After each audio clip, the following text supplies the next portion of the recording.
የተለያዩ መጠን ያላቸውን ሳሙና የሚያመርት ፋብሪካ፣ በቀን 20,000 ካርቶን የሚያመርት የካርቶን ፋብሪካ፣ በቀን 100 ቶን የአትክልት ቅቤ የሚያመርት ፋብሪካ እና ለፋብሪካው ግብዓት ማመላለስ የሚያስችሉ 160 ዘመናዊ የአይቪኮ ቦቴዎች ገላን በሚገኘው መኪና መገጣጠሚያ ፋብሪካችን ተዘጋጅተው ዝግጁ ሆነዋል።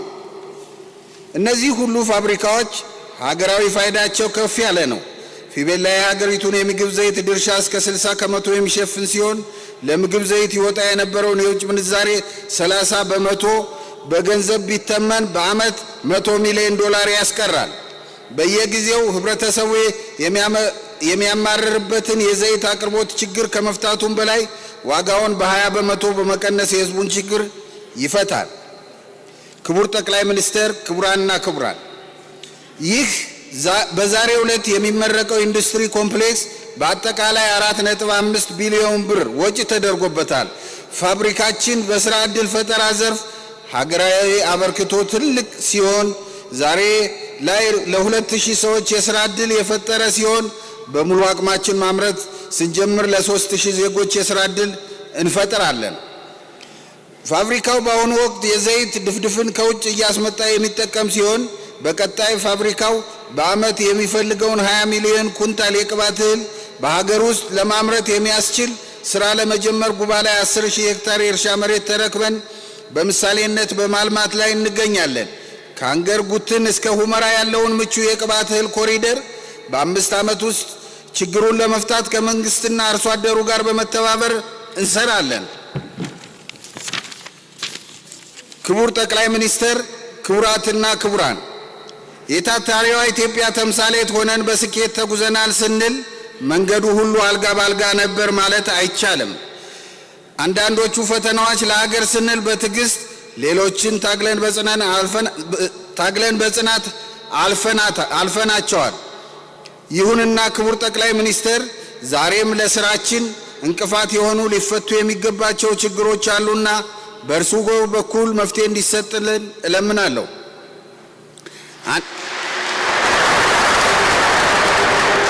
አንደኛው ችግር ፋብሪካው በሙሉ አቅም ሊሰራ የሚያስችል የኃይል አቅርቦት የሌለ በመሆኑ ለህዝባችን እና ሀገራችን መስጠት የሚገባንን አገልግሎት እንድናቀርብ እንቅፋት ሆኖብናል።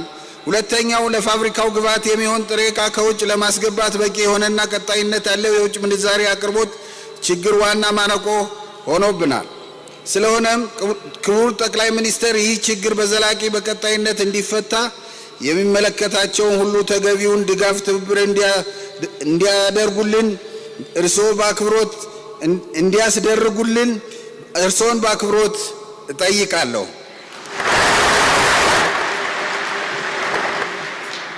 ክቡር ጠቅላይ ሚኒስትር፣ ክቡራንና ክቡራት፣ በመጨረሻም ፊቤላ ኢንዱስትሪያል ኮምፕሌክስ ግንባታ ተጠናቆ ለስራ ዝግጁ እንዲሆን አስተዋጽኦ ላበረከቱ ባለውለታዎች እንዳመሰግን ይፈቀድልኝ። የአማራ ብሔራዊ ክልል መንግስት አመራሮች ከመሬት መስጠት እስከ ፋብሪካው መጠናቀቅ ድረስ ለሰጡት አመራርና ያልተቋረጠ ድጋፍ አመስግኑልኝ። የንግድና ኢንዱስትሪ ሚኒስቴር፣ የገቢዎችና ጉምሩክ ሚኒስቴር፣ የገንዘብ ሚኒስቴር፣ የብሔራዊ ባንክ በተለይም የኢትዮጵያ ንግድ ባንክና ሌሎች አስተዋጽኦ ያደረጉ የግል ባንኮች ለስራችን መሳካት ላደረጉት ትልቅ አስተዋጽኦ አመስግኑልኝ። የምዕራብ ጎጃም ዞንና የቡሬ ከተማ አመራሮች፣ የተወደዳችሁ የቡሬ ከተማና የአካባቢው ነዋሪዎች፣ የ6 ዓመት ልፋታችን የቅርብ አጋር ሁናችሁና ምስጋና ይገባችኋል። ፋብሪካው ለዛሬ ቀን እንዲበቃ ዓላማውን ተረድተው ከመንግስት እና ከኔ ጎን ሆነው ለተባበሩት አርሶ አደሮች ከካሳ በላይ ለሆነ ቀና ምልከታቸውን የከበረ ምስጋና አቅርቡልኝ። የፊቤላ ኢንዱስትሪያል ኮምፕሌክስ ፕሮጀክት አመራሮች፣ ሰራተኞች ባሳለፋቸው 6 ዓመታት ባሳዩት እልህ አስጨራሽ ተጋድሎና አሁን ለደረሰበት ውጤት ሚናቸው የላቀ ነውና አመስግኑልኝ። በአጠቃላይ ለመላው የበላይነህ ክንዴ ግሩፕ አመራሮች፣ ሰራተኞች፣ የታታሪዋ ኢትዮጵያ ተምሳሌት ሆናችሁ ዛሬ ለስኬት በቅተዋልና ብርታታቸውን አመስግኑልኝ። እንኳን ደስ አላችሁ። በመጨረሻም የመጀመሪያውን ላመስግን ፍቀዱልኝ። ፋብሪካችን በተጀመረ በ3ኛው ዓመት በወሳኝና አስቸጋሪ ግንባታ ምዕራፍ ወደ አመራርነት መጥተዋል። ከዚያን ጊዜ አንስቶ እስከ ዛሬው ዕለት ድረስ ያለመታከት ፋብሪካችን ወደ ምርት እንዲገባ እንቅፋት ሲያነሱ ድልድይ ሲሰሩ ቆይተዋል። የፋብሪካውን ሀገራዊ ፋይዳ በመረዳት ከሀገራዊ ፕሮጀክት አንዱ አድርገው ያደረጉልን ክትትልና ድጋፍ እጅግ የበዛ ነው። የምንወደውት ክቡር ጠቅላይ ሚኒስትር ዶክተር አብይ አህመድ በቤተሰቦቼና በ5000 ሰራተኞቼ ስም ከልብ አመሰግኖታለሁ።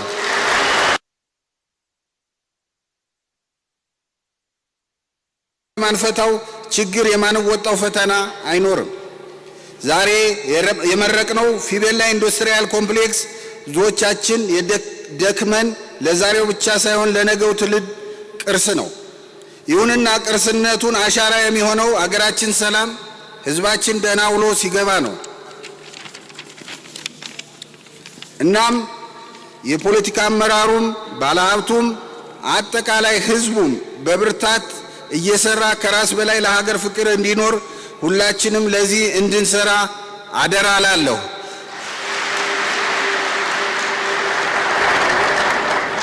ሁላችሁንም እግዚአብሔር ያክብርልኝ። አመሰግናለሁ።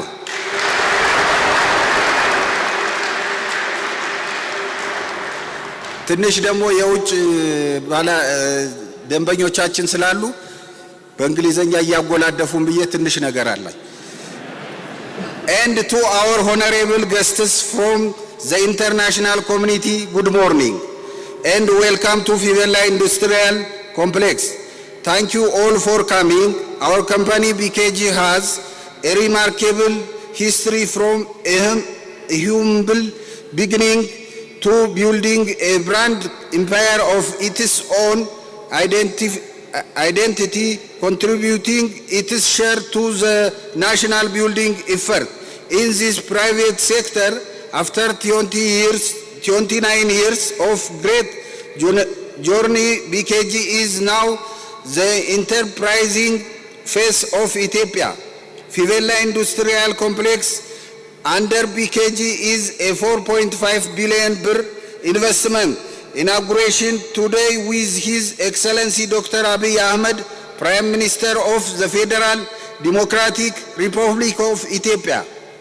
Fibella is not just one factory but an industry complex comprising of 9 different factories and firms linked on the production chain from the farmer to the consumer.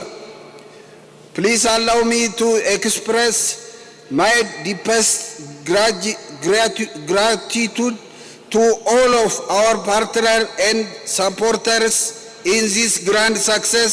Thank you all very much. Thank you very much. Thank you very much. Ato Belayne Kinde. የተከበሩ አቶ በላይነህ ክንዴ የበላይነህ ክንዴ ግሩፕ ቦርድ ዋና ሰብሳቢ እና የፊቤላ ኢንዱስትሪያል ኮምፕሌክስ መስራችና ባለቤት ናቸው። እጅግ በጣም እናመሰግናለን።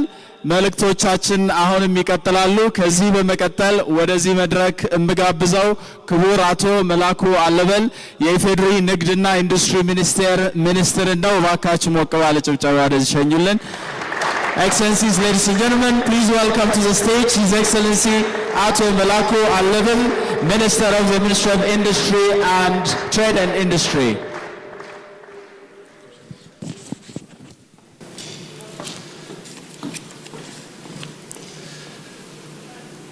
ክቡር ዶክተር አብይ አህመድ የፌዴሪ ጠቅላይ ሚኒስትርና የዕለቱ የክብር እንግዳ፣ ክብርት ቀዳማዊት እመቤት ዝናሽ ታያቸው፣ ክቡር አቶ ደመቀ መኮንን የፌዴሪ ምክትል ጠቅላይ ሚኒስትርና የውጭ ጉዳይ ሚኒስትር፣ ክቡር አቶ አገኘሁ ተሻገር የአማራ ብሔራዊ ክልላዊ መንግስት ርዕሰ መስተዳድር፣ ክቡር አቶ ብናልፍ አንዱዓለም የብልጽግና ፓርቲ ዋና ጽህፈት ቤት ኃላፊ፣ ክቡራን የክልል ርዕሰ መስተዳድሮች፣ ክቡራን ሚኒስትሮች፣ ክቡራን የፌዴራልና የክልል ከፍተኛ የሥራ ኃላፊዎች፣ የልማት አጋሮቻችን፣ የተከበራችሁ የሀገር ሽማግሌዎችና የሃይማኖት አባቶች፣ ክቡር አቶ በላይነህ ክንዴና ቤተሰቦቹ፣ ጓደኞቹ፣ ወዳጆቹ፣ የተከበራችሁ የምዕራብ ጎጃም ዞንና የቡሬ ከተማ ነዋሪዎች፣ ጥሪ የተደረገላችሁ እንግዶች፣ ክቡራትና ክቡራን፣ ከሁሉ አስቀድሜ በ15ኛው መቶ ክፍለ ዘመን አጋማሽ እንደተመሰረተች በሚነገርላት የጎጃም፣ የጎንደር፣ የሸዋና የወለጋ የንግድ መገናኛ ለነበረችው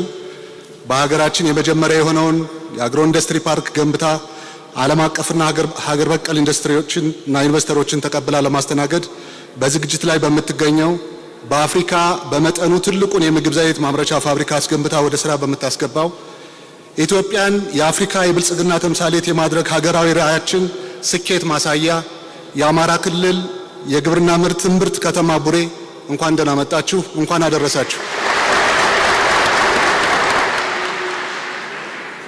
ዘርን በዘራኸው ዕለት ፍሬውን አትበላም፣ መልካም ነገርም ጊዜ ይፈልጋል እንደሚባለው በ2006 ዓመተ ምህረት የተጀመረው ፌቤል ላይ ምግብ ዘይት ማቀነባበሪያ ፋብሪካና ኮምፕሌክስ እና በ2010 የተጀመረው የቡሬ አግሮ ኢንዱስትሪ ፓርክ ግንባታ እነሆ ከዓመታት ውጣ ውረድ በኋላ ዛሬ ተጠናቆ ለዚህ ሲበቃ ቢቻለን ራሳችን ጀምረን ራሳችን የምንጨርሰው ባንችል እኛ ጀምረነው ከኛ ቀጥለው የሚመጡ ትውልዶች የሚያጠናቀቁት ዘመን ተሻጋሪ ታላቋን ሀገራችንና ሕዝቦቿን የሚመጥን ግዙፍ የልማት ፕሮጀክቶችን በይቻላል መንፈስ እንድናቅድ እንድንጀምርና እንድናጠናቅቅ የዛሬዎቹ ፕሮጀክቶች የተግባር ትምህርት የሚወሰድባቸው ናቸው።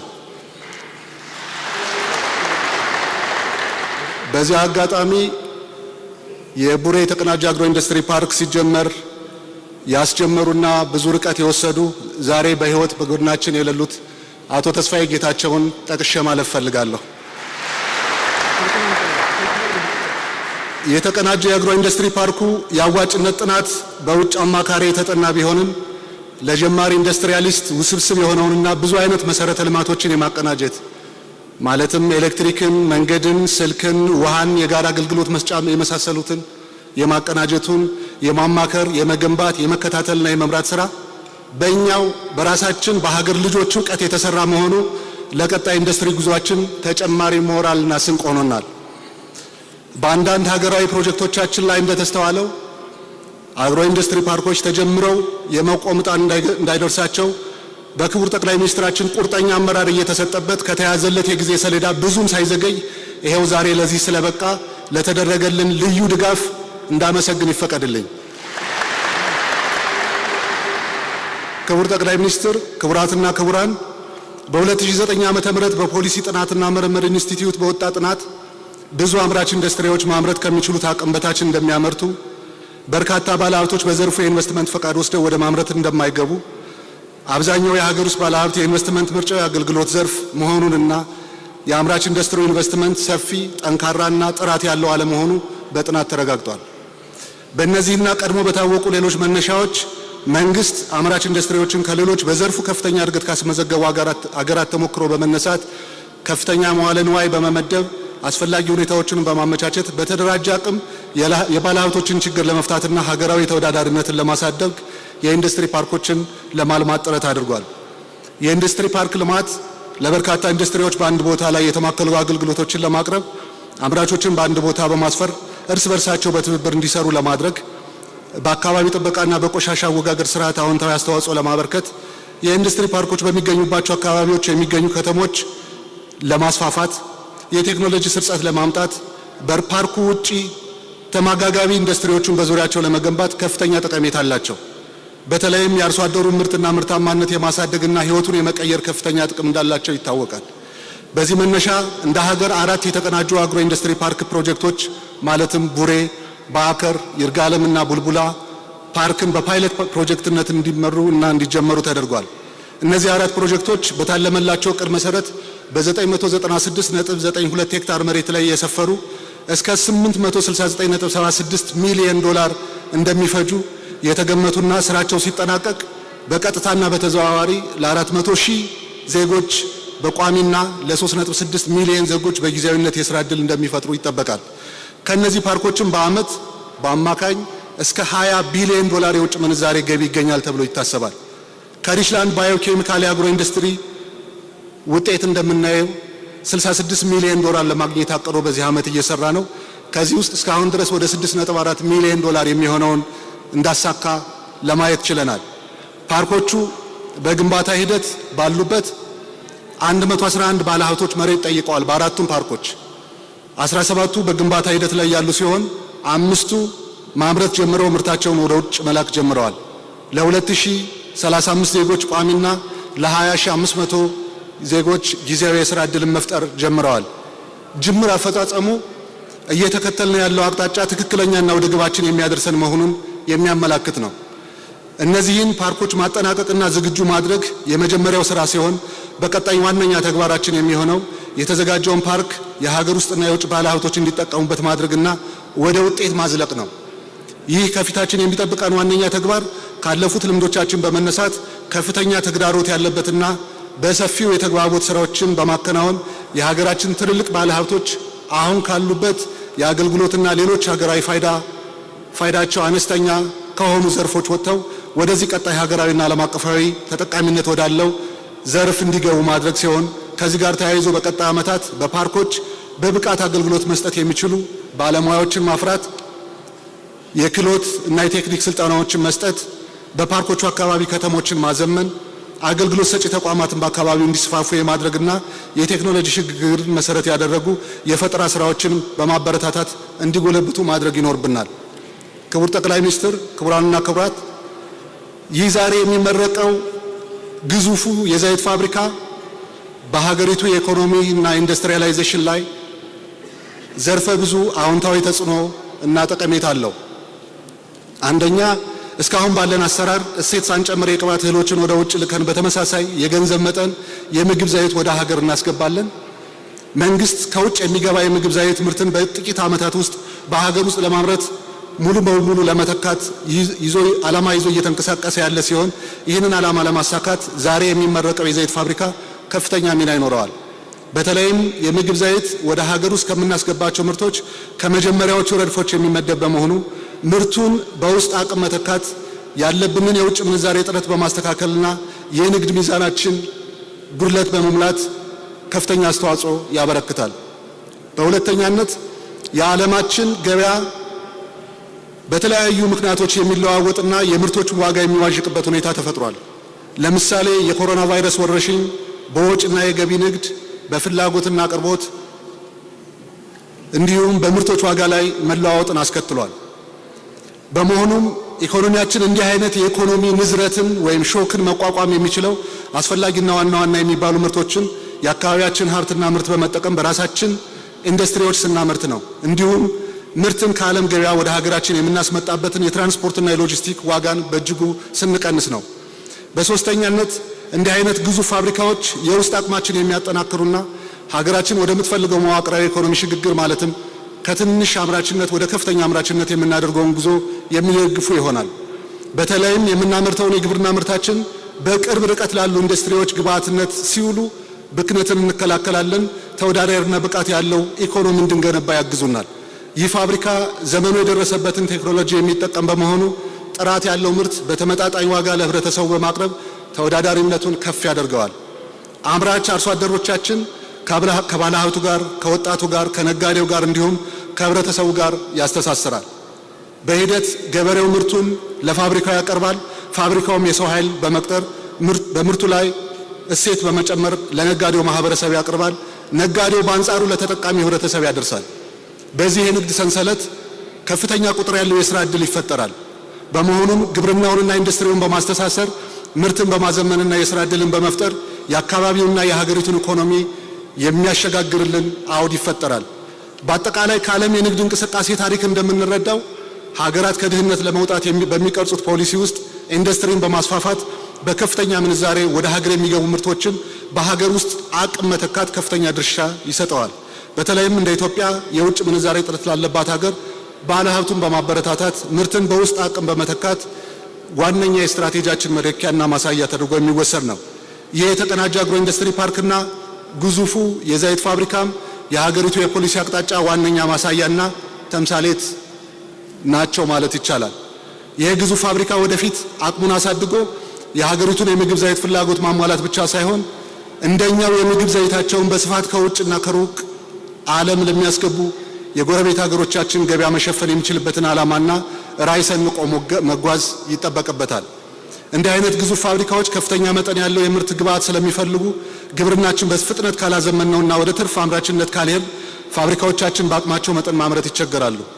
ለምሳሌ የአቶ ሙላቱ የፕሮቲን ፓውደር ፋብሪካ ብቻ በዓመት 1.5 ሚሊዮን ኩንታል አኩሪ አተር በአሁኑ ጊዜ ይፈልጋል። ይህ ግዙፍ የዘይት ፋብሪካም እንደዚሁ ከፍተኛ መጠን ያለው ምርት የሚፈልግ ስለሆነ የአርሶ አደሮችን የማምረት አቅም የማሳደግና ምርትን በስፋት የማምረት ጉዳይ የጋራና ቀጣይ ስራችን ተደርጎ መወሰድ ያለበት ነው።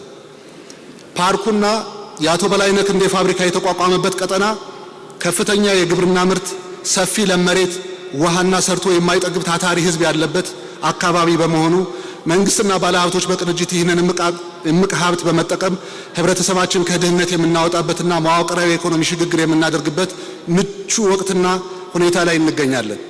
የአካባቢው ህብረተሰብ ስራ ወዳድና ታታሪ፣ እንግዳ አክባሪ፣ የግልና የመንግስት ሀብትና ንብረትን እንደራሱ የሚቆጥር እና የሚንከባከብ በመሆኑ የሀገር ውስጥና የውጭ ባለሀብቶች ምርጫቸውን ወደ ቡሬ ጎጃም ላይ አድርገዋል።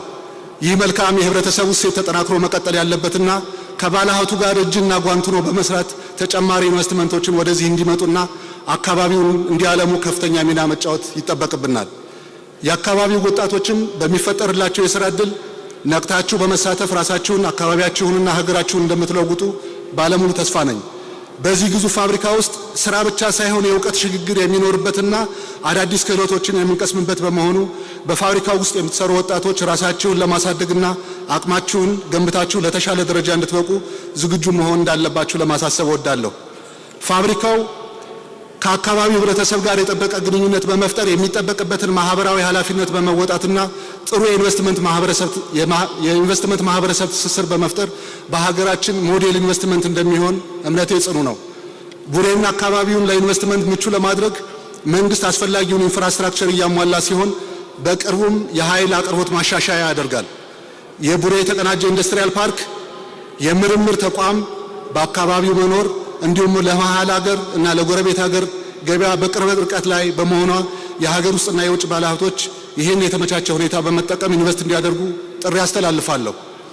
ለረጅም ጊዜ የኢንዱስትሪ ክፍለ ኢኮኖሚውን በግሉ ባለሀብት ይህ ነው የሚባል ትኩረት ያገኝ አልነበረም። ነገር ግን በባለፉት ጥቂት ዓመታት መንግስት በሚያቀርባቸው ማበረታቻዎች፣ የአቅም ግንባታ ድጋፎች፣ የፋይናንስ አማራጮችና ምቹ የፖሊሲ ሁኔታዎች ባለሀብቶችን ወደ ኢንዱስትሪና ማኑፋክቸሪንግ ዘርፍ እንዲቀላቀሉ ጥረት እየተደረገ ይገኛል።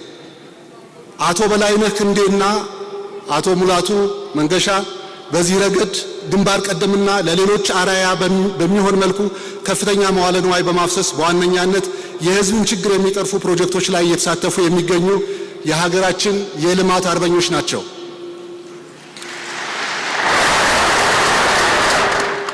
ይህን ግዙፍ ፋብሪካ ሲገነቡ አቶ በላይነህ በዋነኝነት ታሳቢ ያደረጉት የሥራ ዕድል የሚያገኙትን ዜጎቻችን፣ ህብረተሰቡ በተመጣጣኝ ዋጋ ምርቱን ከደጃፉ የሚያገኝበትን፣ ገበሬው የሚያመርተው ምርት የልፋቱን ዋጋ አግኝቶ የሚሸጥበትን እንደሆነ ይታወቃል። አቶ በላይነህ እንደምናውቃቸው የህዝብን ችግር የሚረዱ ታታሪ፣ ሀገር ወዳድና ቅን ሰው ናቸው። እንዲህ አይነት ግዙፍ ፋብሪካን ለመገንባት ቁርጠኝነት፣ ለህዝብ ማሰብን፣ ኃላፊነት መውሰድን የሚጠይቅ ሲሆን የዚህ ግዙፍ ፋብሪካ እውን መሆን የአቶ በላይነህ ክንዴን ጥንካሬና ቁርጠኝነት በሚገባ የሚያሳይ ነው። በመሆኑም ቅንነትን፣ ቁርጠኝነትና ጥንካሬን ከአቶ በላይነህ ክንዴ በመማር ሌሎች የሀገራችን ባለሀብቶች በኢንዱስትሪውና በማኑፋክቸሪንግ ክፍለ ኢኮኖሚ በመሳተፍ ሀገሪቱ ወደ ብልጽግና የምታደርገውን ጉዞ እንድትደግፉ ጥሬን አስተላልፋለሁ። አቶ በላይነህም ይህንን ተሞክራቸውን በማስፋት ሀገራችን በከፍተኛ የውጭ ምንዛሪ የምታስገባቸውን ሌሎች የውጭ ምርቶች እንዲሁም በሀገር ውስጥ የምንተካበትን ስራ አጠናክረው እንዲቀጥሉና መንግስት በዚሁ ረገድ የሚጠበቅበትን ድጋፍ ለማድረግም ከጎንዎት መሆናችን ላረጋግጥልዎት እወዳለሁ። በመጨረሻም እነዚህን ትልልቅ ፕሮጀክቶች እዚህ ደረጃ ለማድረስ የብዙ ተቋማትና ግለሰቦች ተሳትፎ ያለበት ቢሆንም ዋና ዋናዎቹን ለመጥቀስ ያህል የክቡር ጠቅላይ ሚኒስትር ጽሕፈት ቤት በልዩ ሁኔታ ስራውን በመከታተልና በመደገፍ በተለይ ክቡር አምባሳደር ግርማ ገንዘብ ሚኒስትር የልማት ፋይናንስ በማቅረብ ብሔራዊ ባንክ የውጭ ምንዛሬ በማመቻቸት ከአንድ ዓመት በኋላ ወደ ስራ የሚገባውን ኤሌክትሪክ ለማቅረብ እየሰራ ያለው የኢትዮጵያ ኤሌክትሪክ ኃይል እንዲሁም መሬትና የግንባታ ግብዓት በማቅረብ ሰላም በማስከበር የምዕራብ ጎጃም ዞን አስተዳደርና የቡሬ ከተማ አስተዳደር ስራዎችን በውጤታማ ክትትልና ድጋፍ ለዚህ ያበቁ አቶ ደስ ያሰሜና አቶ ዳኛቸው አስረስ የአማራ ኢንዱስትሪ ፓርኮች ልማት ኮርፖሬሽን ማኔጅመንትና ሰራተኞች መሬታቸውን ለዚህ ልማት እንዲውል ትብብር ላደረጉ የቡሬ ዙሪያ ወረዳ አርሶ አደሮች እና የከተማ ህዝቦችን ከፍ ያለ ምስጋና እንዳቀርብ ይፈቀድልኝ። የአቶ ሙላቱ መንገሻ በፓርኩ ውስጥ ቀድሞ ፋብሪካ መገንባት እንዴት ፋብሪካ እንደሚገነባ በማሳየትም ጭምር ሌሎች ባለሀብቶች ተደፋፍረው ወደ ፓርኩ እንዲመጡ ላሳዩት ቁርጠኝነት ሳላደንቅና ሳላመሰግን አላልፍም። ኢትዮጵያ የአፍሪካ የብልጽግና ተምሳሌት እናደርጋለን። አመሰግናለሁ። ክቡር አቶ መላኩ አለበል የኢፌዴሪ ንግድና ኢንዱስትሪ ሚኒስትርን እጅግ በጣም እናመሰግናለን። በመርሃ ግብራችን መሰረት ቀጥለው ተናጋሪ የነበሩት ነገር ግን በፕሮግራም መጣበብ ምክንያት ከይቅርታ ጋራ ማናቀርባቸው የዩኒዶ መልእክተኛ ነበሩ። ስለዚህ ዩኒዶ ደግሞ የዚህ የልማት እንቅስቃሴ ዋና አጋር እንደመሆኑ መጠን እነሱ ስለተሳተፉና እዚህም ተወካይ ልከው ዋና ዳይሬክተሩ መልእክታቸው እንዲተላለፍ በማድረጋቸው እንዲተላለፍ በመላካቸው በእናንተ ስም ከይቅርታ ጋር አድናቆታችሁን እስቲ አንዴ ግለጹልኝ ባካችሁ።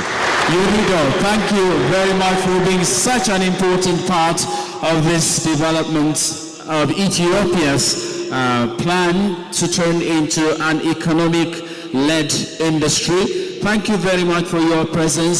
But unfortunately, we're not able to present the speech of His Excellency, the Deputy General of UNIDO, because of time. Thank you very much, however. እናመሰግናለን። በመቀጠል ንግግር እንዲያደርጉልኝ በታላቅ አክብሮት የምጋብዘው የአማራ ብሔራዊ ክልላዊ መንግስት ርዕሰ መስተዳድር ክቡር አቶ አገኘሁ ተሻገርን ይሆናል። እሳቸው ወደ መድረክ እባካችሁ ሞቅ ባለ ጭብጨባ።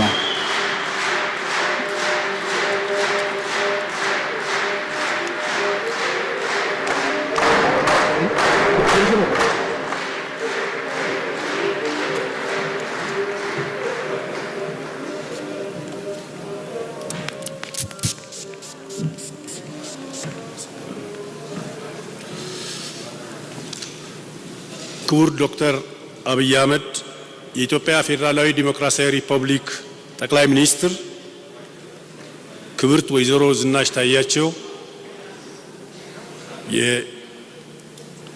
የቀዳማዊት እመቤት፣ ክቡር አቶ ደመቀ መኮንን የኢፌዴሪ ምክትል ጠቅላይ ሚኒስትር እና የውጭ ጉዳይ ሚኒስትር፣ ክብርት ወይዘሮ ወርቅሰሙ ማሞ የአማራ ክልል ምክር ቤት አፈጉባኤ፣ ክቡራን የክልል ርዕሳነ መስተዳድሮች፣ ክቡር አቶ መላኩ አለበል የኢፌዴሪ ንግድና ኢንዱስትሪ ሚኒስቴር፣ ክቡራን ሚኒስትሮች፣ አምባሳደሮች፣ የሃይማኖት አባቶች፣ የክልልና የዞን አመራሮች፣ ባለሀብቶች፣ የቡሬ አካባቢ ማህበረሰብና ጥሪ የተደረገላቸው እንግዶች፣ ክቡራትና ክቡራን፣ በቅድሚያ በኢትዮጵያ ሰላም፣ ልማትን፣ ዲሞክራሲና ብልጽግናን ለማረጋገጥ እያደረግን ያለውን ጥረትና ስኬት ጉልህ ማሳያ ለሆነው ለቡሬ የተቀናጀ አግሮ ኢንዱስትሪ ፓርክ እና የፊቤላ ኃላፊነቱ የተወሰነ የግል ማህበር ኢንዱስትሪያል ኮምፕሌክስ በተለይም የግዙፉ ፋብሪካ የምረቃ ስነ ስርዓት በመቻላችን እንኳን ደስ አላችሁ፣ እንኳን ደስ አለን ለማለት ፈልጋለሁ።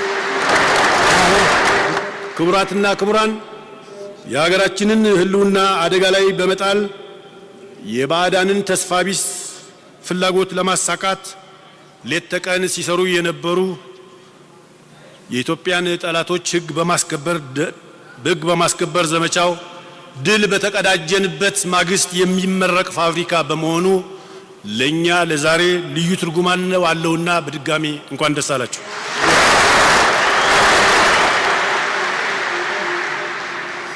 የተከበሩ ጠቅላይ ሚኒስትር፣ ክቡራትና ክቡራን፣ የአማራ ክልል በርካታ የተፈጥሮ እና የሰው ሰራሽ ጸጋዎች ባለቤት እንደሆነ ይታወቃል። ሆኖም ግን አገራዊ ለውጡ ከመምጣቱ በፊት በነበረው ኢፍትሐዊ የልማት እንቅስቃሴ ባለው ጸጋ ልክ ክልላችን ባለመልማቱና የሕዝባችን ተጠቃሚነት በሚፈለገው ደረጃ ማረጋገጥ ሳንችል ቆይተናል። በተለይም ለኢንዱስትሪ ልማት ወሳኝ ከሆኑ ጉዳዮች መካከል ደረጃውን የጠበቀና በቂ መሰረተ ልማት፣ የተሟላ የቴክኖሎጂ ሽግግርን የሚያሳልጥ አስፈላጊ የፋይናንስ አቅርቦት ለባለሀብቶቻችን የማይቀር ከመሆኑም በላይ እንዲሁም የግል ባለሀብቱ በሚፈልገው ልክ ሀብቱንና መዋዕለ ንዋዩን ለልማት እንዳያውል ተገቢ ድጋፍ አለመሰጠቱ የቅርብ ጊዜ ትዝታችን ነው። አገራዊ ለውጡን ተከትሎ በክቡር ጠቅላይ ሚኒስትራችን አመራር ሰጭነት የልማትና የፍትሃዊነትና ልማትን ለማረጋገጥ በተሰራው ተከታታይ ስራ በክልላችን ባለፉት 2 እና 3 ዓመታት አበረታች ውጤት በመመዝገብ ላይ ይገኛል። የክልላችን መንግስት ባለፉት ጥቂት ዓመታት በተለያዩ አካባቢዎች ኢንዱስትሪዎችን ለማስፋፋት ከባለ ሀብቶቻችን ጋር ባደረገው ጥረት አበረታች ውጤቶች በማስመዝገብ ላይ እንገኛለን። በተለይም ከግብርና ወደ ኢንዱስትሪ የሚደረገውን የኢኮኖሚ ሽግግር ለማፋጠን የተቀናጀ አግሮ ኢንዱስትሪ ፓርክ ለማልማት ወሳኝ ነው ተብሎ የተሰራው ስራ አበረታች ሲሆን እንደ ሀገር ለማልማት ከታቀዱት ፋብሪካዎች ውስጥ የዛሬው የቡሬ አግሮ ኢንዱስትሪ ፓርክ የተቀናጀ ኢንዱስትሪ ፓርክ ምረቃ፣ ለዚህም በተጨማሪ በታታሪው ባለሀብት አቶ በላይነህ ክንዴ የፊቤላ ኃላፊነቱ የግል ማህበር የተገነባውና በዛሬው ዕለት የሚመረቀው ኢንዱስትሪያል ኮምፕሌክስ እና ግዙፉ የሀገራችን ፋብሪካ ተጨባጭ ማሳያ ነው።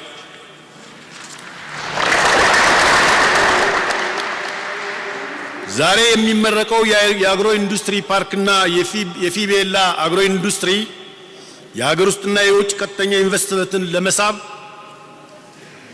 የኢንዱስትሪውን ዘርፍ የውጭ ምንዛሪ ግኝትን ለማሳደግ ከሚኖረው ፋይዳ ባሻገር ለክልላችን አርሶ አደሮችና ለወጣቶች የሥራ ዕድል ለመፍጠር ከፍተኛ ድርሻ ይኖረዋል።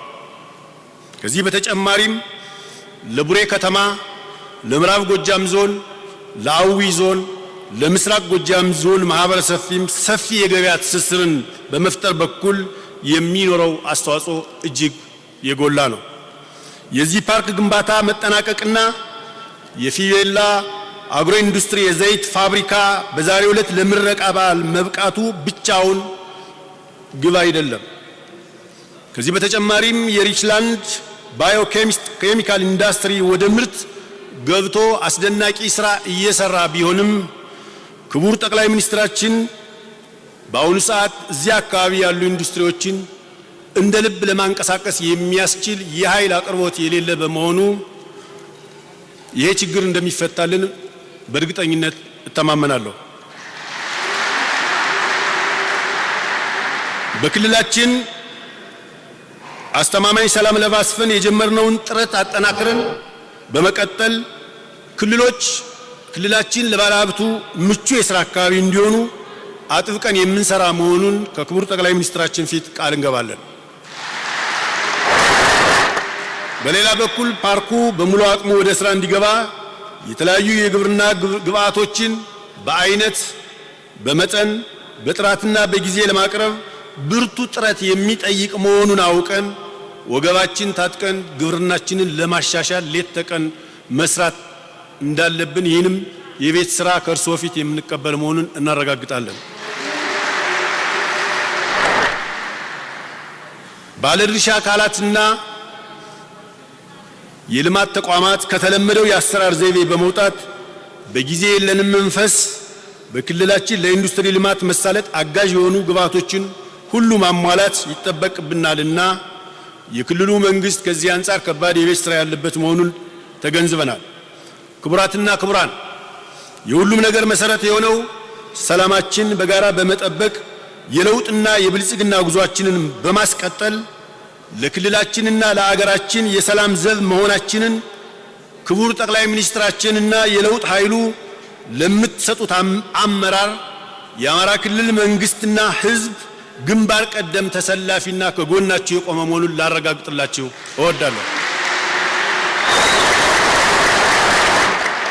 በመጨረሻም የቡሬ የተቀናጀ አግሮ ኢንዱስትሪ ፓርክ የፊቤላ ኃላፊነቱ ኢንዱስትሪያል ኮምፕሌክስ በተለይም ይህ ግዙፍ ፋብሪካ ማህበር የዘይት ፋብሪካ መመረቁ ለዚህ ደረጃ እንዲበቃ የደገፋችሁ ያገዛችሁ አጋር አካላት፣ የመሰረተ ልማት መስሪያ ቤቶች፣ የፌዴራል ተቋማት፣ የክቡር ጠቅላይ ሚኒስትራችን ቢሮ፣ የምክትል ጠቅላይ ሚኒስትራችን ቢሮ፣ የፓርቲ ጽህፈት ቤት፣ ሁሉም አካላት ቡሬ ላይ ለተከናወነው ስራ የእናንተ አስተዋጽኦ እጅግ ከፍተኛ ነበርና በመላው የአማራ ክልል ህዝብ ስም ምስጋናዬን ልቸራችሁ እፈልጋለሁ። በመቀጠል የተከበሩ ዶክተር አብይ አህመድ የኢትዮጵያ ፌዴራላዊ ዲሞክራሲያዊ ሪፐብሊክ ጠቅላይ ሚኒስትር አጭር መልእክት እንዲያስተላልፉና የሥራ መመሪያ እንዲሰጡልኝ በአክብሮት እጠይቃለሁ። አመሰግናለሁ።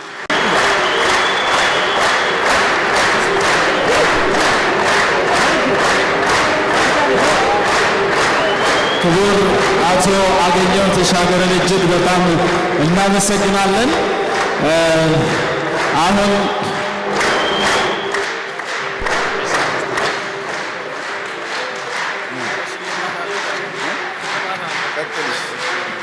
ክቡር አቶ አገኘሁ እባክዎ ወደዚህ አንድ ጊዜ ይመለሱልኝ። በጣም ይቅርታ፣ አንዲት ሽልማት አለች። ሽልማቷን እሺ፣ እናመሰግናለን። ቁጭ በሉ።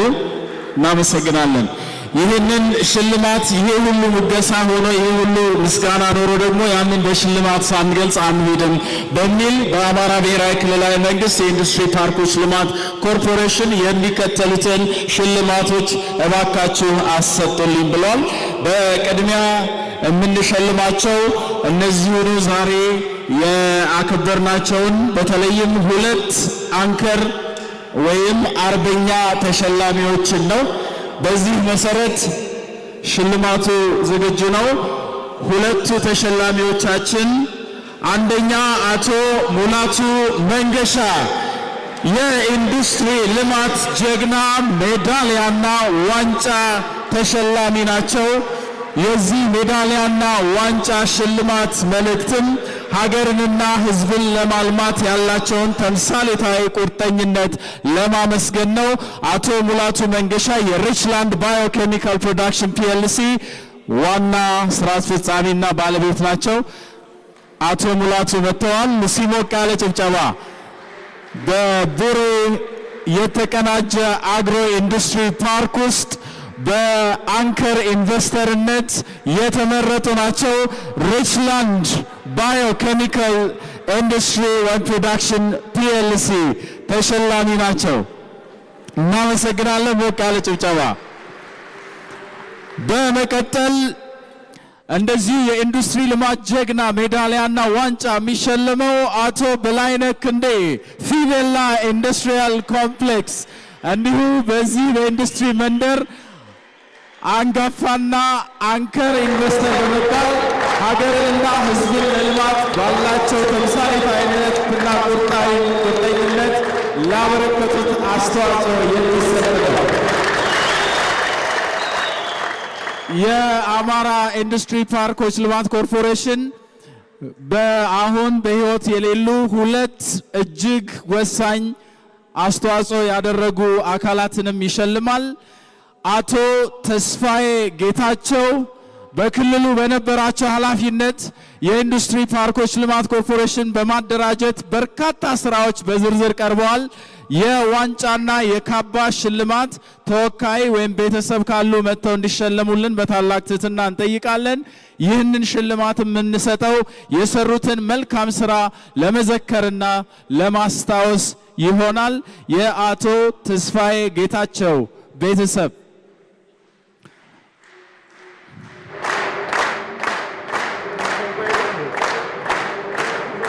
ከእርሳቸው ጋር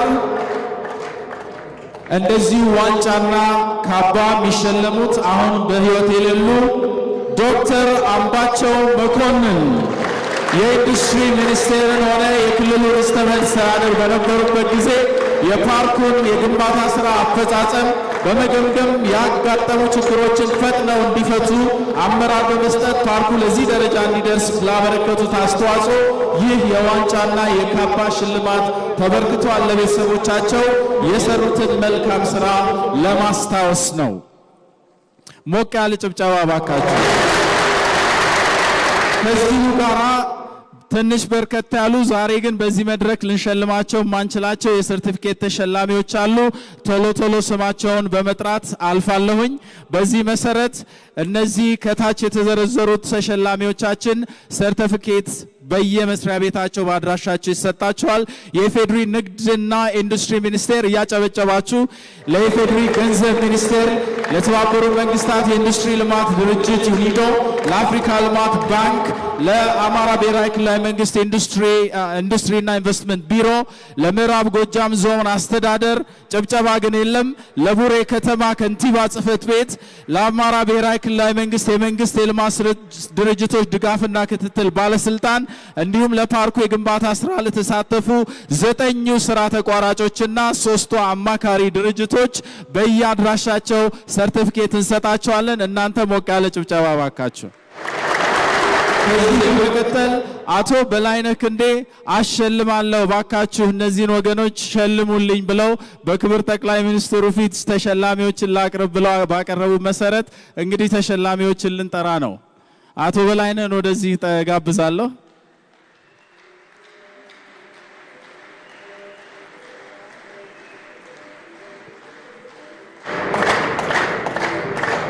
እሺ የዚህ ተሸላሚዎች ደግሞ የሚከተሉት ይሆናሉ። ክቡር ዶክተር አብርሃም በላይ፣ ሞቅ ያለ ጭብጨባ። ክቡር ዶክተር ይናገር ደሴ፣ ክቡር ዶክተር ፍስሐ አሰፋ፣ ቶሎ ቶሎ በመሄድ ጊዜ እናሳጥራለን። ክቡር ዶክተር ሂሩት ካሳሁን፣ ክቡር አቶ ላቀ አያሌው፣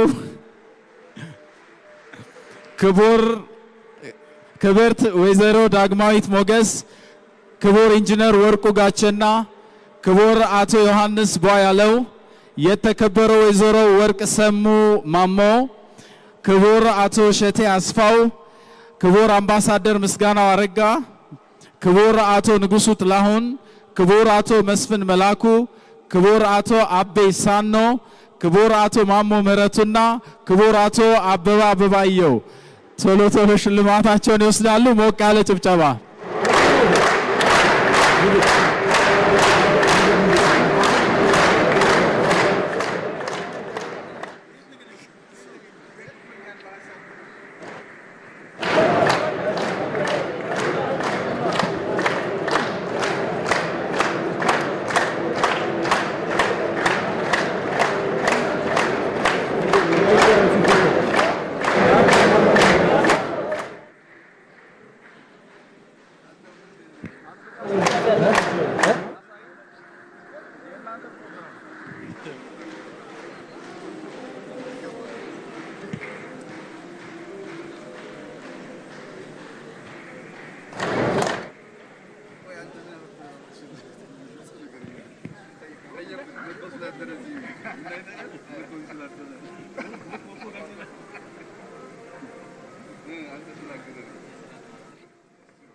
ሁሉንም እጅግ በጣም እናመሰግናለን። እስኪ አድናቆት ጭብጨባችሁን። ከዚህ ሽልማት ጋር ጋቢ የሚሸለማሉ በየዞርን እናድላለን ብለዋል። እናመሰግናለን። ይህ ሽልማት ውስጡ ምን እንደሆነ ለመገመት ዝም ብሎ አቶ በላይነህ ክንዴን ማሰብ ነው፣ አጀማመራቸውን ማሰብ ነው። እና ምንድነው እዛ ውስጥ ያለው? ቅቤና ማር።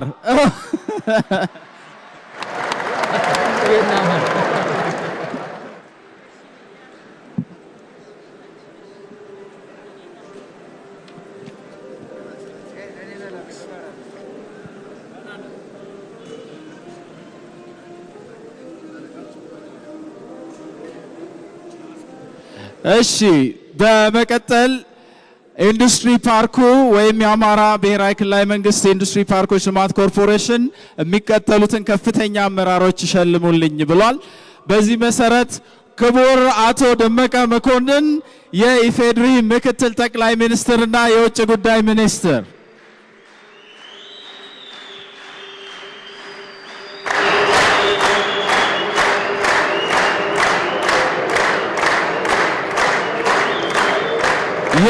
ጋሻ ጦርና ጎራዴ ነው።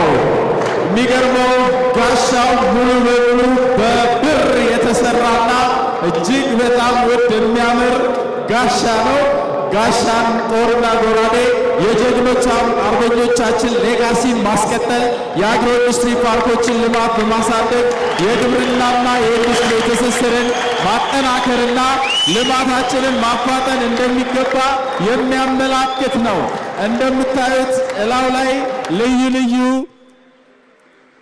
የተዋቡ ጥቅሶች አሉበት፣ ስዕላዊ ጥቅስ አለበት። በኋላ መልእክቱን አደርሳለሁ። እናመሰግናለን። ክቡር አቶ ደመቀ መኮንን የኢፌዴሪ ምክትል ጠቅላይ ሚኒስትር፣ ክቡር አቶ መላኩ አለበል የኢፌዴሪ ንግድና ኢንዱስትሪ ሚኒስትር፣ እሳቸውም ጋሻ ጦርና ጎራዴ የጀግኖች አርበኞቻችን ሌጋሲ ማስቀጠል በሚል ትርጉም የተሸለሙ ናቸው። የአግሮ ኢንዱስትሪ ፓርኮችን ልማት በማሳደግ የግብርናና ኢንዱስትሪ ትስስርን ማጠናከርና ልማታችንን ማፋጠን እንደሚገባ የሚያመላክት ሽልማት ነው።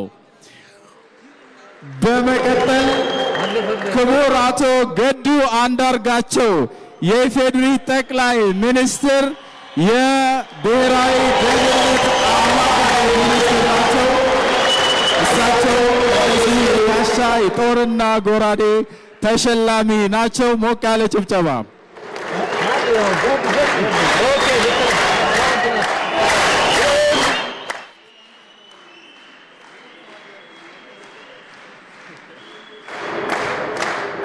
የጀግኖቻችን ወይም የጀግኖች አርበኞቻችንን ሌጋሲ ማስቀጠል በሚል ነው። ክቡር አቶ ገዱ አንዳርጋቸው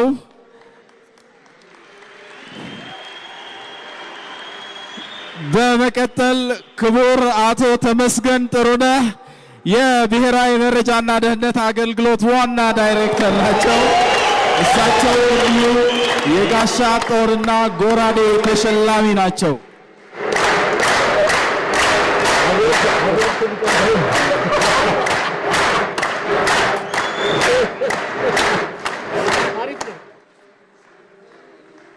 እናመሰግናለን። በመቀጠል ለፓርኩ ግንባታ ስራው መጠናቀቅ ላደረጉት ድጋፍና ክትትል የጋሻ ጦርና ጎራዴ ሽልማት የሚያገኙት ክቡር አቶ የአማራ ብሔራዊ ክልላዊ መንግስት ርዕሰ መስተዳድር ክቡር አቶ አገኘው ተሻገር ይሆናሉ። እሳቸውም የጋሻ ጦርና ጎራዴ ተሸላሚ ናቸው። ለፓርኩ ግንባታ ስራው መጠናቀቅ ላደረጉት ድጋፍና ክትትል እንዲሁም ለሰጡት አመራር ጋሻ ጦር ጎራዴና በዚህ ጋር ምንድነው የሚታየኝ ፈረስ እንዲህ የተሸለመ ፈረስ የሚሸለሙት ክቡር ዶክተር አብይ አህመድ የኢፌዴሪ ጠቅላይ ሚኒስትርና የዕለቱ የክብር እንግዳ ናቸው። ጀግኖ ታላቅ አክብሮት እጠይቃለሁ። ከዚሁ ሽልማት ጋር የበላይነህ ክንዴ ግሩፕ እንደዚሁ ልዩ ሽልማት አበረክታለሁ ብሏል። በላይነህ ክንዴ ግሩፕ ሽልማታቸውን እንዲያቀርቡ በታላቅ አክብሮት እንጠይቃለን።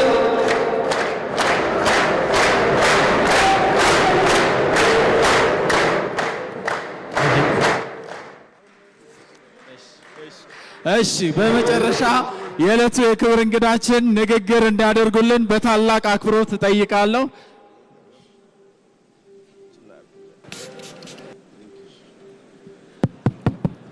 ክቡር ጠቅላይ ሚኒስትር አብይ አህመድ የዕለቱ የክብር እንግዳ።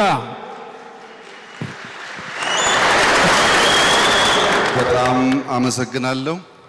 እጅግ የተከበራችሁ የቡሬ ከተማ ነዋሪዎች፣ የሀገር ሽማግሌዎች፣ የሃይማኖት አባቶች፣ የነገይቱ ኢትዮጵያ ተስፋ የሆናችሁ ወጣቶች ሁላችሁም እንኳን ደስ ያላችሁ ማለት ፈልጋለሁ።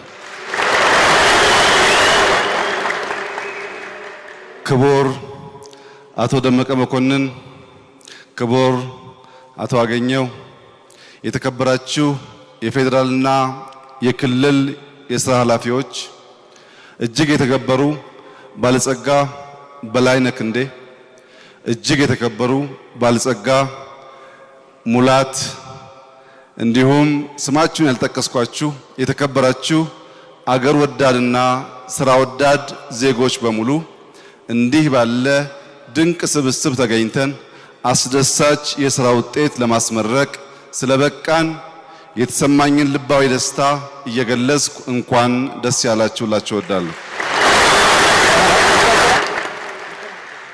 ዛሬ ከሚመረቀው የአግሮ ኢንዱስትሪ እንደዚሁም ከዚህ ግዙፍ ፋብሪካ በስተጀርባ ታሪካዊት ከተማ ቡሬ ትገኛለች።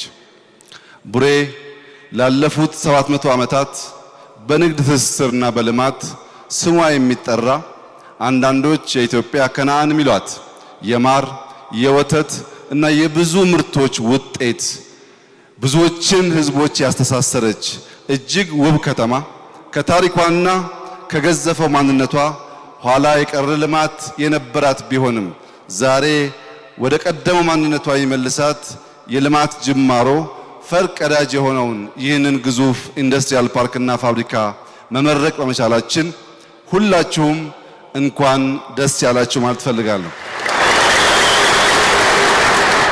ቡሬን በዝና ነው የምናቃት። እረ ቡሬ ቡሬ ቡሬ ከተማው ውሃ እንኳን ቢጠፋ ይጠጣል አምቦው ሲባል ነው።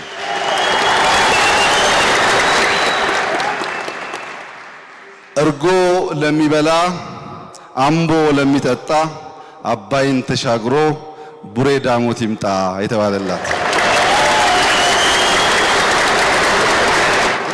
ለዚሁ ማሳያ እንዲሆን ቀደም ሲል በዚህ የሥራ ውጤት የተሳተፉ የሥራ አመራሮች የተሸለሙት ማር፣ ቅቤ፣ ወተት የሆነውን የቡሬ ምርት ነውና እንኳን ደስ ያላችሁ ማለት ፈልጋለሁ። ሁለቱን ባለጸጋዎች አቶ ሙላቱ መንገሻንና አቶ በላይነህ ክንዴን በተለየ መንገድ ማመስገን ፈልጋለሁ። ኢትዮጵያ ውስጥ ብዙ ባለሀብቶች አሉ፣ ግን ባለጸጋዎች የሉም። ባለጸጋና ባለሀብት ይለያያል። ባለሀብት ማለት ገንዘብ ያለው ማለት ነው። ባለጸጋ ማለት ልብም ያለው ማለት ነው።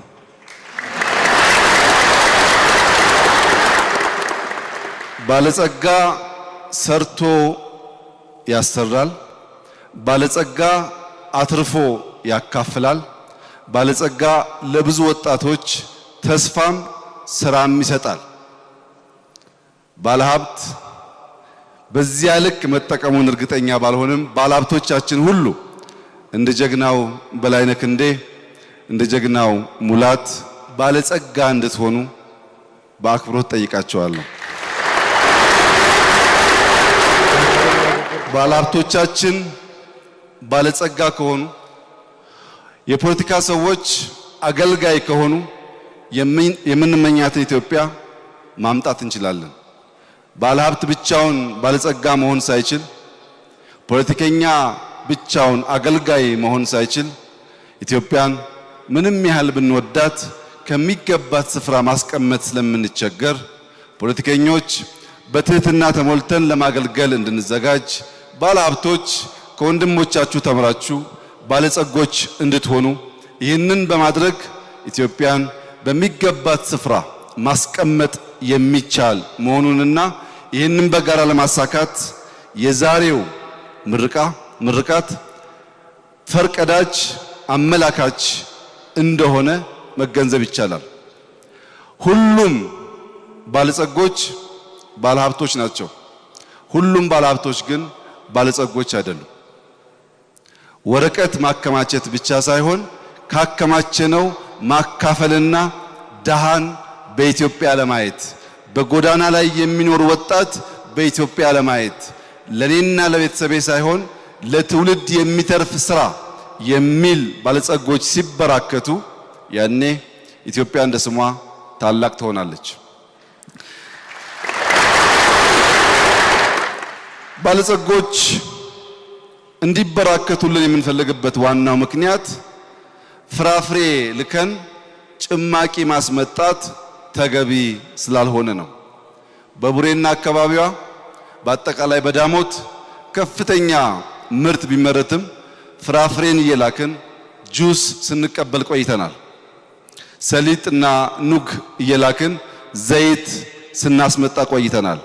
ይህ ነገር እንዲቀየርና ምርቶቻችን እዚሁ ፕሮሰስ ተደርገው ውጤታማ የሆነ ለጤንነት ተስማሚ የሆኑ ምርቶች በሀገር ውስጥ ማምረት እንዲቻል መንግስት ብቻውን የሚሸፍነው ቀዳዳ ስላልሆነ ባለጸጎች ከበዛችሁና በጋራ ከሰራን ይህንን ነገር ልናሳካ እንደምንችል የዛሬው የዚህ ኢንዱስትሪያል ፓርክና ፋብሪካ ምረቃ ሁነኛ አመላካች ነው። ለቡሬ ከተማ ወጣቶች፣ አርሶ አደሮች፣ ነዋሪዎች አደራ ማለት የምፈልገው ይህ የአግሮ ኢንዱስትሪ ፓርክ ይህ የአቶ በላይነህ ክንዴ ግዙፍ ፋብሪካ ማምረቻ ብቻ አይደለም፣ መዝናኛም ነው። የከተማ ውስጥ ፓርክ ነው። እንዳያችሁት ቡሬ እስካሁን በነበራት ታሪክ ውስጥ እንደዚህ ያለ ሰፋ ያለ ስራ ተሰርቶባት አያውቅም። ይህ ስራ እዚሁ ግቢ የሚቀር ከሆነ ትርጉም የለውም።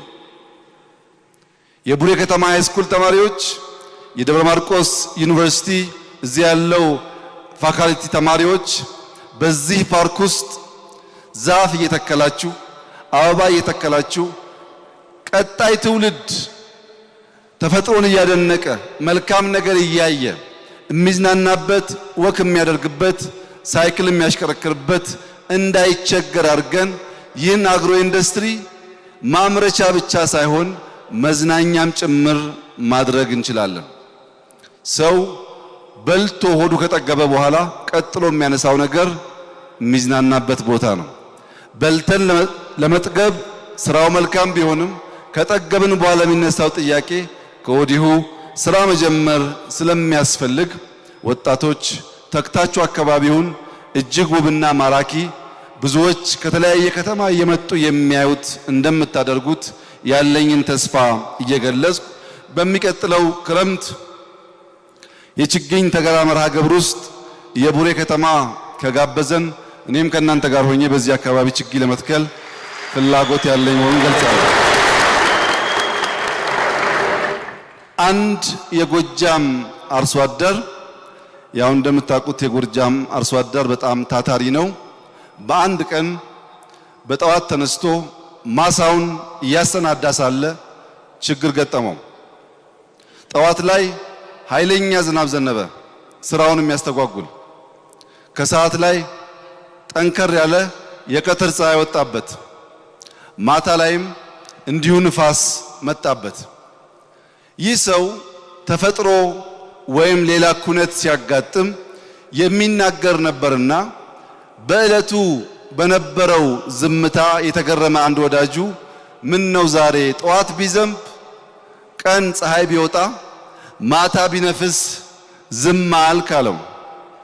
ይህ ብልህ ታታሪ አርሶ አደር ዝናቡን ሐምሌ ላይ ናበለው፣ ፀሐዩን መኸር ላይ ናበለው፣ ነፋሱን ደግሞ እህል ሳበላይ ናበለው። በጊዜው ከመጣ ተባብረን አብረን እንሰራለን፣ ከጊዜው ውጭ ከመጣ ግን አልሰማውም ብዬ አልፈዋለሁ አለ ይባላል። የጎጃም ገበሬ የጎጃም አርሶ አደር ታታሪ ብቻ ሳይሆን ነገር አዋቂም በመሆኑ የዘመኑ ወጣቶች ከዚህ አርሶ አደር ንግግር ትምህርት መውሰድ ያስፈልጋል። ካለ ጊዜው ሲዘንብ፣ ካለ ጊዜው ፀሐይ ሲመጣ፣ ካለ ጊዜው ነፋስ ሲመጣ ድምፁ አያስፈራራም ማለት አይደለም፣ አይረብሽም ማለት አይደለም። አብረን ብንሆን ግን ውጤት ስለማያመጣ አይተን እንዳላየን ሰምተን እንዳልሰማን ወደ ዋናው ነገራችን ማተኮር ካልቻል የምንፈልጋትን ኢትዮጵያ ልናመጣ አንችልም። ዛሬ አርቲፊሻል ዝናብ፣ አርቲፊሻል ፀሐይ፣ አርቲፊሻል ንፋስ በኢትዮጵያ ምድር ላይ እንዲነፈስ የሚፈልጉ በርካታ ኃይሎች አሉ። እነዚህ ኃይሎች ኢትዮጵያን ትናንሽ አገር እናደርጋታለን ብለው ታጥቀው ተነስተዋል። እኛ ደግሞ ትላልቅ አግሮ ኢንዱስትሪን እንገነባለን እያልናቸው ነው።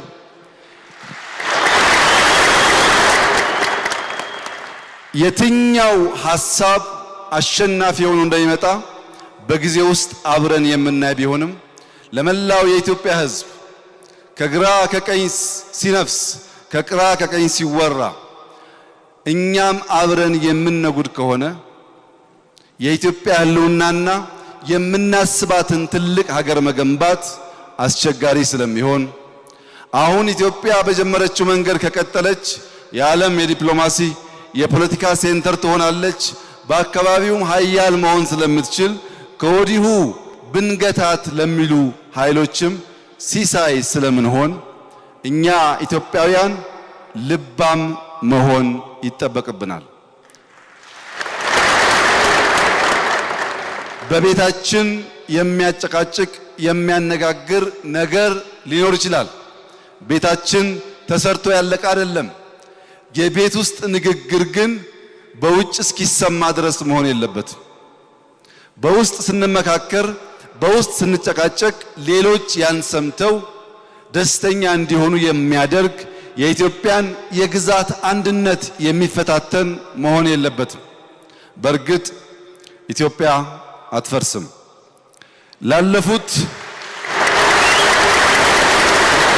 ላለፉት 3000 ዓመታት ኢትዮጵያ በንግድ፣ በግብርና፣ በዲፕሎማሲ ከብዙ ሀገራት ትቀድማለች። እነዚህ ትናንት የተፈጠሩ ሀገራት ለምንድነው ሊያዙን ሊበትኑን የሚሹት የሚለውን ሐሳብ በስክነት ስንመረምር ይህ ትልቅ የነበረ ታሪክ ጠገብ ሀገር መልሶ ያገገመ እንደሆነ በዋዛ እንደማይቆም ስለሚገነዘቡ ነው። ነገር ግን እኛ ኢትዮጵያውያን ባለፉት 3000 ዓመታት የእርሻ ታሪክ የነበረን ቢያንስ ባለፈው 100 ዓመት ብዙ የመንግስት ስርዓት የቀየርን ከንጉሳዊ ስርዓት ወደ የደርግ ስርዓት ከዛም የፌዴራል ስርዓት በብዙ ፎርም የቀያየርን በገበሬው ስም የማል የተገዘትን ያስፈራራን የገደልን የሞትን ነገር ግን አርሶ አደሩን ባለፉት 3000 ዓመታት ከነበረበት ልማድ ከበሬ አፋተን ከትራክተር ጋር ማስተዋወቅ ያልቻልን ህዝቦች ነን።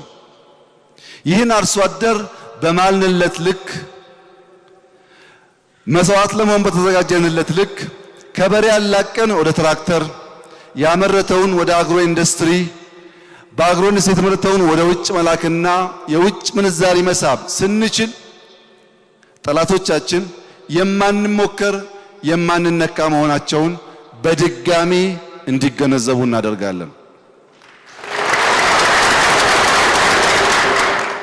ኢትዮጵያን የሚወዱ ተግተው ተባብረው በአንድ ልብ በአንድ መንፈስ እንዲሰሩ፣ ኢትዮጵያን የሚጠሉና መፍረሷን የሚሹ የሚመኙ ደግሞ ባለፉት 1000 ዓመታት ስላልተሞከረ ስላልታሰበ ሳይሆን እኛ ምንም እንደሃ ብንሆን በህልውናችን የማንደራደር ህዝቦች ስለሆንን የማይታሰብ የማይታለም ከንቱ ህልም ይዛችሁ ጊዜያችሁን ከምታባክኑ ከዚህ ታታሪ ህዝብ ጋር ከዚህ ታላቅ ህዝብና ሀገር ጋር በትብብር ሰርታችሁ አካባቢውን፣ አህጉሩን፣ ዓለምን የምንቀይርበትን መንገድ እንድታስቡ መምከር እፈልጋለሁ።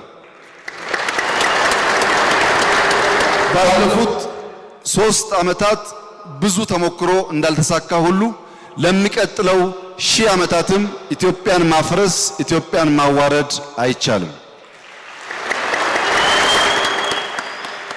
ይህ መሻት፣ ይህ ፍላጎት ይበልጥ ፈር እንዲይዝ፣ መሰረቱ ጠንካራ እንዲሆን በርተን እንድንሰራ፣ እንድንተባበር፣ ከወሬ ይልቅ ለስራ ቅድሚያ እንድንሰጥ፣ የአገልጋይነትና የትህትና መንፈስ እንዲኖረን፣ ባለጸጋዎች እንዲበራከቱልን፣ ስራ ወዳዶች እንዲበራከቱልን እኛ አቅማችን በፈቀደና ጊዜያችን እስከሚያልቅ ድረስ መላው የኢትዮጵያ ሕዝብ በእኩልነት በሰላምና በፍቅር ለማገልገል ከፍተኛ ዝግጁነት ያለ መሆኑን እየገለጽኩ በስራ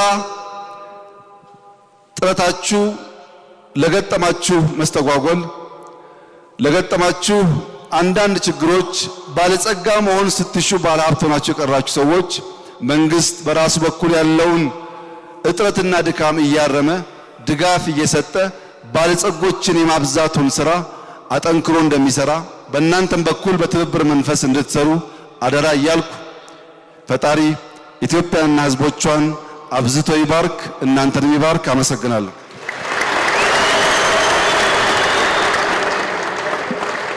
የኢፌዴሪ ጠቅላይ ሚኒስትር ክቡር ዶክተር አብይ አህመድ የዚህ የዕለቱ የክብር እንግዳ እዚህ ተገኝተው መካከላችን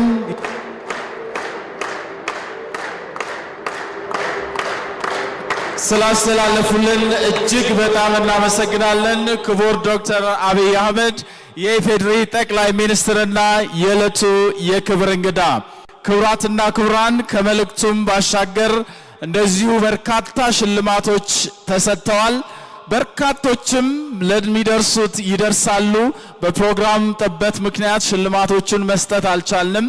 ነገር ግን የተሰሩት ስራዎች እውነት ስለሆኑ ሽልማቶቹም ለተደራሾቹ በእውነትነት ባድራሻቸው የሚደርስ ይሆናል። ከሽልማቶቹ ልዩ የሆነው ግን ዛሬ የዕለቱ የክብር እንግዳ ክቡር ዶክተር አብይ አህመድ ወደ አዲስ አበባ የሚመለሱት በምንድን ነው? ግልጽ ነው። በፈረስ ከቡሬ አዲስ አበባ። እስቲ እንኳን ደስ አለት በሏቸው በድጋሚ። እጅግ በጣም እናመሰግናለን። አሁን በመርሃ ግብራችን መሰረት የምሳ መርሃ ግብር ነው። የክብር እንግዶቻችንን እንዳቀባበላችን ሁሉ በታላቅ አክብሮት እንሸኝና ቀሪዎቻችንም እንደዚሁ ወደ ምሳ ግብዣው የምንሄድ ይሆናል። በድጋሚ እንኳን ደስ ያላችሁላችሁም፣ እንኳን ደስ ያለን። የቡሬ ከተማና አካባቢው ሕዝብን በሙሉ እንኳን ደስ ያላችሁ እንላለን። መልካም የበዓል መልካም የምረቃ ቀን እንላችኋለን። ቀሪ መርሃ ግብሮች በፊቬላ ኢንዱስትሪያል ፓርክ ወይም ኢንዱስትሪ ኮምፕሌክስ አዘጋጅነት የተዘጋጁ መርሃ ግብሮች ይኖራሉ። ከምሳ በኋላ ተመልሰን የምንገናኝ ይሆናል። በድጋሚ እንኳን ደስ ያላችሁ። መልካም ቀን መልካም ምሳ እንላለን።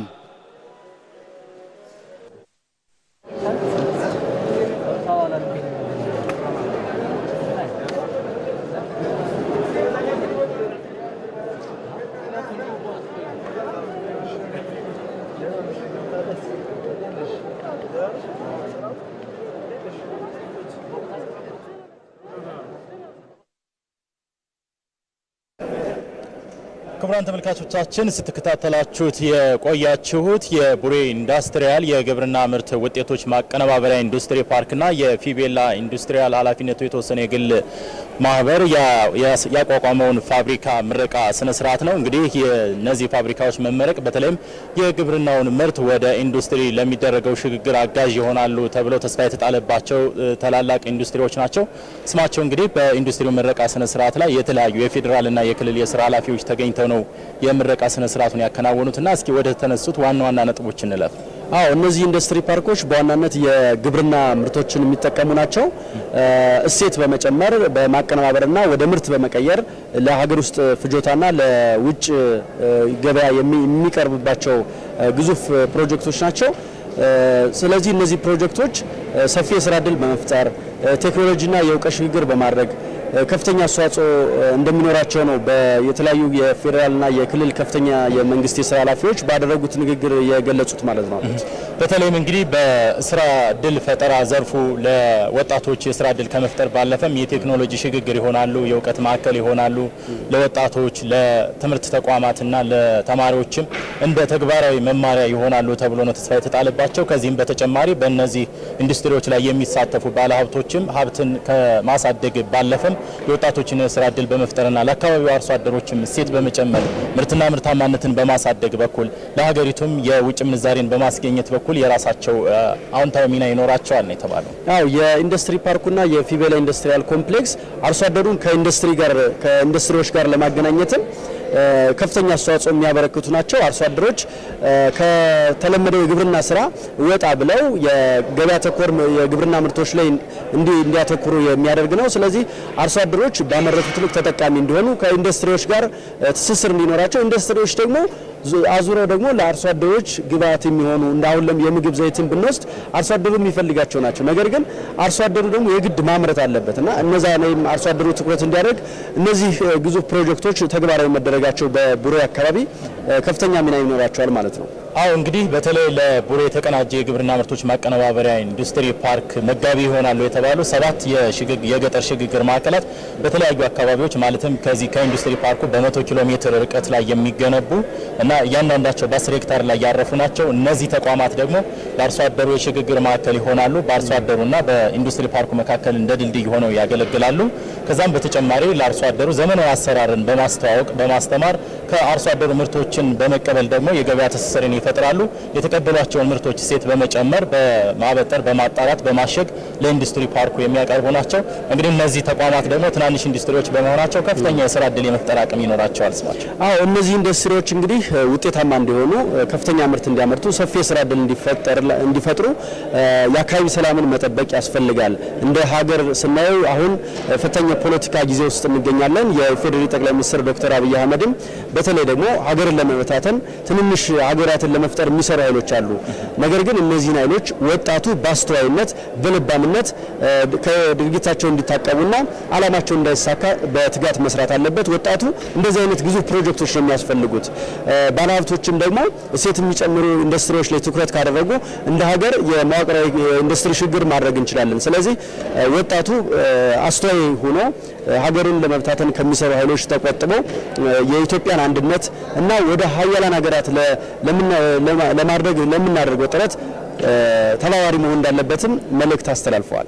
አዎ እንግዲህ በተለይ በእነዚህ በኢንዱስትሪ ፓርኩም ሆነ በፊቤላ ኢንዱስትሪያል ኮምፕሌክስ ላይ ያለ የኃይል አቅርቦት ችግርን መሰረት በማድረግም መፍትሄ እንደሚሰጠው ነው በመድረኩ ላይ የተነገረውና በተለይም እንግዲህ የኃይል አቅርቦት ለታላላቅ ኢንዱስትሪዎች ከባድ ፈተና እየሆነ የመጣበት አጋጣሚ ነው ያለው። እንደዚህ አይነት ታላላቅ ኢንዱስትሪዎች እየተከፈቱ እየተስፋፉ በሄዱ ቁጥር ደግሞ ከፍተኛ የሆነ የኃይል ፍላጎት ይኖራቸዋልና ይህ የኃይል ፍላጎት ከተሟላ ደግሞ በሙሉ አቅማቸው አገልግሎት ወደ መስጠት ይሄዳሉ፣ ወደሚፈለገው ጥቅምም ያመራሉ ማለት ነው።